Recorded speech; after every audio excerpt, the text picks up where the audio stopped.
Hey everybody, welcome to a moment of clarity. I want to talk about this hurricane and what you aren't really going to hear in the mainstream media because head up the ass, yada yada, you know. But so the hurricane's horrible. What's happened to the Bahamas is you know, you can't even take it in. It's fucking revolting, and of course we're seeing this in so many places. It's like New Orleans all over again, and Puerto Rico all over again, and Pleasure, California all over again. Pleasure Paradise? Oh yeah, Trump called it Pleasure because he's an idiot. And see, that's the problem, is the idiot it gets in there and then it wiggles around like a fucking parasite. So now I'm calling it Pleasure, California. Anyway, there's a reason we're not ready for these events. We're not prepared. This shit goes down and we're just baffled. How could this happen? And then it happens again and we go, how could this happen? And then it happens again and we go, how could this happen? There's a reason, and it actually goes to our economics. But I'll get to that in a second. I want to talk about another issue of this whole shitstorm, literally on the storm, figuratively on the shit. About another economic point about price gouging, right? When these things happen, everyone flips out about the price gouging. I've read multiple articles on Hurricane Dorian alone, where people like they're raising the prices of gasoline. It's outrageous. They're charging more for water. I saw a pack of water for $40, and people flip out. And there's literally a scam number you can call in Florida and say to them, "Hey, I'm getting fucking ripped off on this water," and then they send guys down in little Ghostbuster cars with the sirens going, "Woo, woo, woo. We heard there's a pack of water for $40 down here." And I find all of this so hilarious because our society is built on price gouging. That's an unfettered capitalist system is designed for price gouging. That's what we are. That's who we are. At the heart is, how can I fucking screw this guy? And guess what? He doesn't have a way to deal with it because his life is in a shitty place right now. And so I bet I can screw him real good. Like, you want some examples of regular price gouging that is never gets a story or rarely, at least let's say rarely gets a story about, oh my God, it's call this scam number if this happened to you. You don't hear that shit. But in our society, for example, our healthcare system, many of the medications, right? And there are occasionally articles about medications or prescription drugs or what have you that the price has been raised too much, but they're a rarity, right? It's a few and far between where someone goes, oh, why does this cost so much? Whereas normally, day to day, this is how the system works, right? Yeah, occasionally it's so outrageous that people talk about it. So like when there was this story about the EpiPen, where a company bought up the EpiPen and raised the price 500% or 5,000% or whatever it was, and then that got a news story. But in general, that's what our prescription-based model is. It's our pay for your medical treatment system is designed for price gouging. That's where they make all their money. They're like, well, clearly you're not going to not buy the fucking medicine you need, so we can basically charge you whatever the fuck we want. That's how the system is set up. One example that I think I covered on Redacted Tonight, like a year ago, was that they found a cure for a certain kind of blindness, and the cost to get it was $800,000 per eye. Per eye. So you're going to have people getting one eye, putting the other eye on layaway for later. They're going to give me the one eye, and then maybe 10 years from now when I'll want some depth perception. You put my depth perception on layaway. Yeah, just hold it. I'm going to go work at my lawn maintenance job, and fucking 10, 20 years from now, fucking depth perception. I'm coming for you. But this is so fucking outrageous. Like, how is this different from a company. So let's say a child has this form of blindness and they need this, I don't think it was a surgery. I think maybe it was a certain type of, maybe it was surgery. I don't know. Whatever it was. I can't remember if it was pills or drops or surgery, but I'm assuming it wasn't suppositories. I think that is very highly unlikely to fix your vision through the back end. But imagine a kid that needs this. How is this any different than that company holding that child's vision hostage? That's what it is. For $800, nearly $1 million, they said, do you want your child to be able to see? Then give us $1 million. How is that different? Is that any different than grabbing a kid off the street and fucking covering his eyes and saying, if you give me $1 million, I'll uncover his eyes. I won't take his eyes away. I mean, and then we get into a whole other area of economics about the research that they do to create these medicines and how that is taxpayer funded, very often taxpayer funded, and then you take that and then fucking screw us on the price to get rich off of it, to get outrageously rich. But basically, the biggest price gouging in our society is usually around things that you almost have no choice over. It's life or death, right? Your son's vision, your daughter's vision, your other forms of health care, medical care, those EpiPens for when someone's fucking choking because they have a peanut allergy and aren't you like, I'll pay whatever the fuck you want, just give me the goddamn EpiPen. Right? These are issues of life and death, and that's when they gouge us the most. It's the same with weddings and funerals, right? And college education and cash bail. Cash bail often in the thousands of dollars for very poor people. We're one of only 2 countries that even allow it anymore, that even let it exist. Cash bail. And so these are the areas of our lives where you're usually like, I would do anything to pay for that. I'll do anything to a funeral, you know? They're like, how much is it worth for us to not just dump your father's body into a hole in the ground and put a little stick there that says, please don't pee near this area of the ground? Like how much? Because for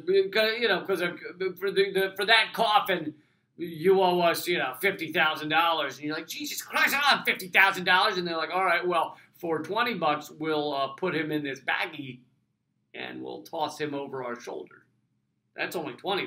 So whatever, how much is it worth to you? Funeral services are incredibly expensive. People do fucking GoFundMe for funeral expenses. So this gouging is common. It's how our horrific profit over all else, profit over every goddamn person in the world, over everything, profit over anything at all. And that is how our system works. That's what it is. This is not some bizarre, the hurricane's coming and they're charging $10 more for water. Now, don't get me wrong. I don't want them to charge that much for water. Some people are poor and they need fucking water. They shouldn't charge anything for water. But the story that I read was literally like a woman called the scam hotline because she went to La Quinta and they told her $59. And she got there and it was $79 because of the hurricane. Now, I don't like that, but I also am not dumb enough to act like this is any different than the way our capitalist system works. It is designed to find people at their most difficult moments and make the largest amount of profit. That's what it is. Oh, and by the way, I talked about this aspect of my podcast. The right-wingers, fucking awful human beings that try and defend price gouging. They say, oh, it's great because it makes sure that only the people that really need the stuff get it. It's like, no, it doesn't. No, it doesn't at all. The people with the most money generally get it if you price gouge enough. If you say this thing of water is $10,000, then only the guy with $10,000 gets the water. That's how it works. And furthermore, that even only applies, like the idea that it only goes to people that can both afford it and really need it, only applies if we weren't, collapsing into debt. Now people will put it on their credit card. They won't realize it till fucking 2 months later when they don't have rent that they paid $170 for a bottle of water. Okay, moving on to another point about these storms that are and other forms of destruction that are getting worse, and why we're not ready for them, and why we always act so shocked when this shit goes down. We're, oh my God, what could this, whoa, Jesus, no, it can't be. And again and again and again.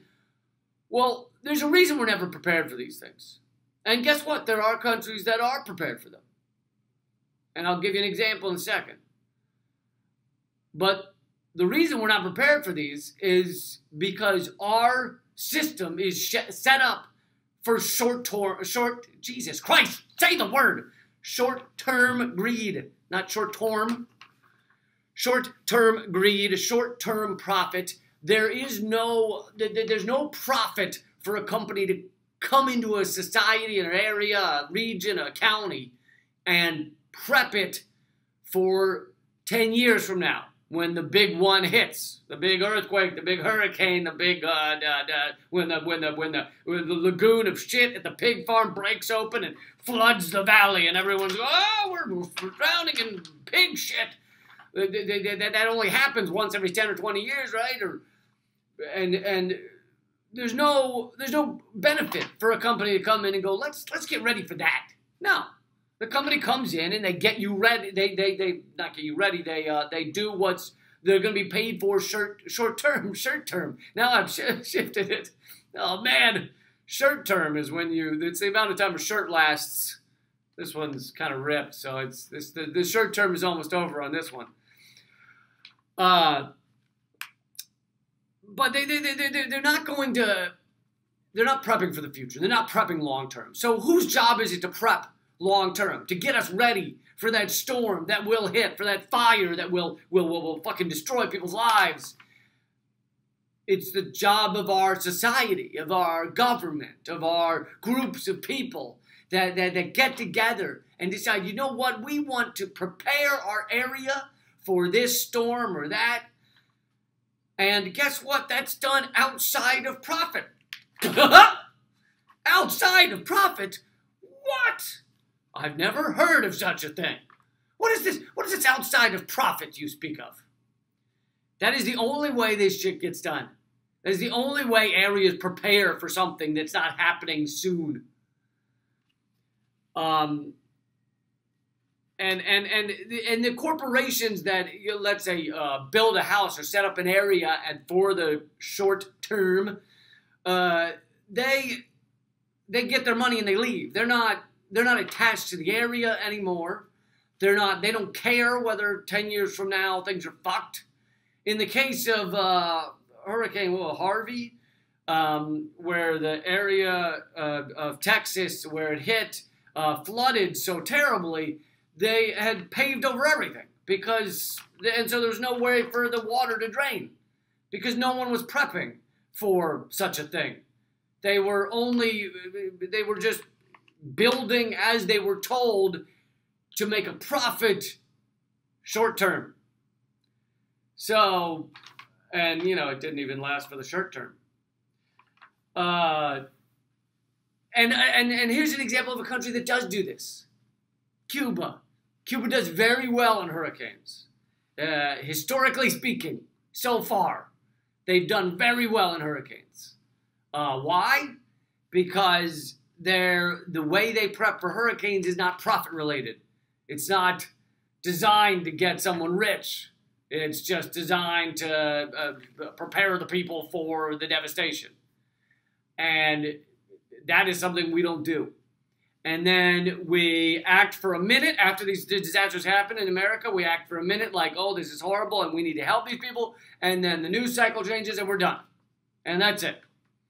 Is anybody still going to help Paradise, California? Is anybody still helping even in Puerto Rico? Like, not really. No. place is destroyed, and we move on. And, you can't, yes, you can't, the people move on with their lives because the media moves on, and again, this is the short term. Well, there's a lot more we could get into about the vultures that fucking come into an area afterwards, after a disaster capitalism, where they realize that's an opportunity. Wow, this place is destroyed. This is an opportunity to get all of the profit out of it we can, to suck the money out, to suck the blood out.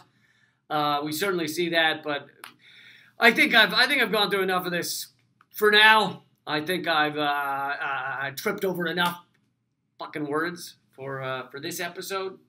So anyway, I'm coming to perform live in Toronto, Los Angeles, Ventura, California. I don't know if there's tickets left for Los Angeles. Definitely there are for, I think there are for Ventura. So, and Milwaukee and Madison, Wisconsin, and that's all, and Washington, D.C., that's all at leecamp.com/schedule. And also sign up for the email list, because all these videos, they're all suppressed. Everything I put out is heavily suppressed. Facebook, Twitter, it's all, I'm being fucked every which way. I got every hole is filled. Thank you. Corporate entities who have screwed me. So the best way, honestly, is to sign up for the email list. That's at leecamp.com. You can sign up on the panel there, or text the word redacted to 444-999. All right. Keep fighting.